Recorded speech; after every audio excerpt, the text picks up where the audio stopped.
మీరేం చేయండి అంటే మొగలయ్య గారికి కొద్దిగా హెల్ప్ చేసి పెట్టండి. నేను మా పిఆర్ఓను ప్లస్ మా ఒక లోకల్ లీడర్ని గురించి పంపిస్తాను మీ దగ్గరికి.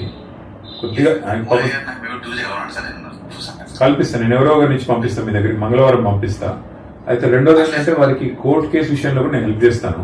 కోర్టులో నిజంగా నేను మ్యాటర్ ఉంటే కూడా అవసరమైతే ఆల్టర్నేట్ ల్యాండ్ ఇవ్వండి, గవర్నమెంట్ ల్యాండ్ కదా ఒక లిటిగేషన్ అయితే, లేదంటే అదే లిటిగేషన్ అయినా సరే సార్ట్ అవుట్ చేసి ఇవ్వండి. వారికి కొద్దిగా సాయం చేసి పెట్టండి. నేను మొత్తం డీటెయిల్స్ అని మీకు పంపిస్తాను. మంగళవారం మా లీడర్ ఎవరో ఒకరు తీసుకొని వస్తారు మీ కలెక్టరేట్ కి. Thank you Narayana. నమస్కారం. నేను మొగులేను, పద్మశ్రీ మొగులేను. నన్ను పెద్ద సారు తెలంగాణ వచ్చినాక మా కేసీఆర్ సారు నన్ను గుర్తించి నాకు ఉగాది పునస్కారం ఇచ్చాడు.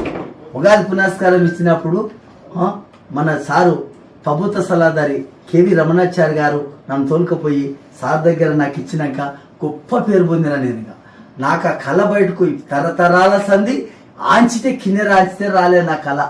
నాకు గుర్తించినందుకు మా అయ్య ఎప్పటికీ జీవితాంతం మంచిగా ఉండాలి. నాకు సంతోషమయ్యా. నా కళను గుర్తించి నాకు నెలకు 10,000 శ్రీనివాస్ గౌడ్ చేపించిండు. మా అయ్య నాకు సంతోషంగా 10,000 చేపించి కోనేటి తిరుపతయ్య లింగాల మా సర్పంచ్ మన టీఆర్ఎస్ ఆ సర్పంచ్ వచ్చి నన్ను తోలుకొచ్చి మన భగవాన్ తోలుకొచ్చి మొగులేకులు ఉద్ద కళాకారుల పింఛని చేత కాకుండా అవుతుంది, ముసలోడికి చేత కావాలని 10,000 పింఛని చేసిండు సార్. నాకు చేసినందుకు దేవుడి దయ వల్ల సంతోషంగా ఉండా, నేను చాలా మంచిగా ఉండా. కానీ ఇప్పుడు ఆ 10,000 కూడా వస్తలేవు సార్. అవి 4 నెలలకు 5 నెలలకు ఇస్తారంట. మొన్న కూడా పోయి అడిగిన. నన్ను గుర్తించింది దేవుడు కేసీఆర్ సార్. నా కళను గుర్తించి నా కళ గుర్తించి ఆ టాంకి బండ కాడ పిలుచుకొని స్టేజ్ మీద నిలబెట్టి మాట్లాడి నాకు అంత పెద్ద కళ చేసిన ఆయన. నా పుణ్యమ్మ తండ్రి ఆయనకు నా పిల్లలు తరతరాలుగా మొక్కుతారయ్యా. కోట్లాస్తి ఇచ్చిండయా మా 600 గజాల చోటు ఇచ్చి నాకు 600 గజాలు ₹1,00,00,000 నాకు ఇచ్చిండు మా తండ్రి దేవుడు మాయ. ఇచ్చినాక నేను కట్టుకుంటే కోడలు కూలగొట్టి నా పరిశాన్ పెట్టి ఇప్పుడు కోట్లు వేసారు. 5 సంవత్సరమా తిరగబట్టి నా చేతనైతే లేదు. షుగర్ బీపీ వచ్చింది, నాకు కింద పడిపోతున్నా, నా కన్ను చూపు తక్కువైంది. మీకు దండం పెడతా. నా పరిస్థితి, నా పిల్లలు ఏడుస్తున్నారు, నా పరిస్థితి బాగలేదు. నాకు 10 మంది పిల్లల గాల్లోని అంత ఆడపిల్లలు పెళ్లిళ్ళు చేసిన నా పరిస్థితి పైసలు లేకుండా. మొన్న కూడా నాకు ఆరోగ్యం బాగాలేకపోతే నా అయ్య పిలుచుకొని నా ఆరోగ్యానికి పైసలు ఇచ్చి నా ఆరోగ్యం బాగా చేపించిండు. ఇప్పుడు మంచిగా ఉన్నా కొంచెం నా మనిషి పరిస్థితి బాగా లేకుండా అయింది. నాకు ఆ కేసు తెప్పియాలి కేటీఆర్ సార్ గారే. నాకు ఏమన్నా చేయని మంత్రి సార్ కేటీఆర్ సారు, నీ కాలు మొక్కుతా. నా పిల్లలు తరతరాలుగా ఉంటారు సార్. నీ పేరు ఉంటుంది సార్. నాకు చేపియాలి సార్. నేను తిరిగి కలెక్టర్ దానికి తిరిగినా, అందరి దానికి తిరిగినా, ఎవరి దానికి తిరిగినా అయితే లేదు. జీవో కాపీ ఇవ్వాలని అంటే ఇచ్చారు సార్. మొన్న అబద్ధం కాదు, మా సార్ దయ వల్ల నాకు కోట్లాస్తి నిలబడే సార్. నా పిల్లలు ఒకటే బాధపడుతున్నారు సార్. నాకు మీ దయ సార్.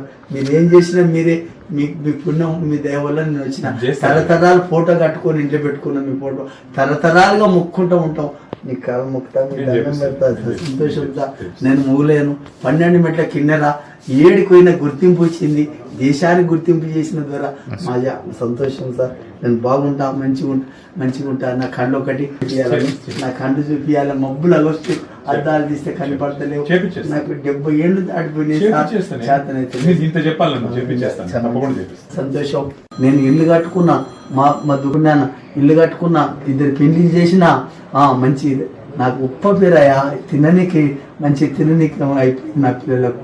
నాకేనో అడవిలో కట్టెలు కొట్టుకొని బతికినోని గట్ల అడవిలో లింగాల అడవిలో నాకు ఆ గొప్ప కార్యం రావడం మాయ దేవుడయ్యా. సంతోషమయ్యా.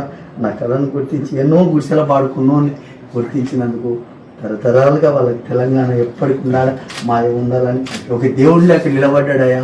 తెలంగాణ తెచ్చిన మహానుభావుడు మాయ ఎప్పటికి ఉంటాడు ఆయన. ఎప్పటికి తెలంగాణ ఉన్నంత వరకు మారిపోడు దేవుడు. సంతోషమయ్యా.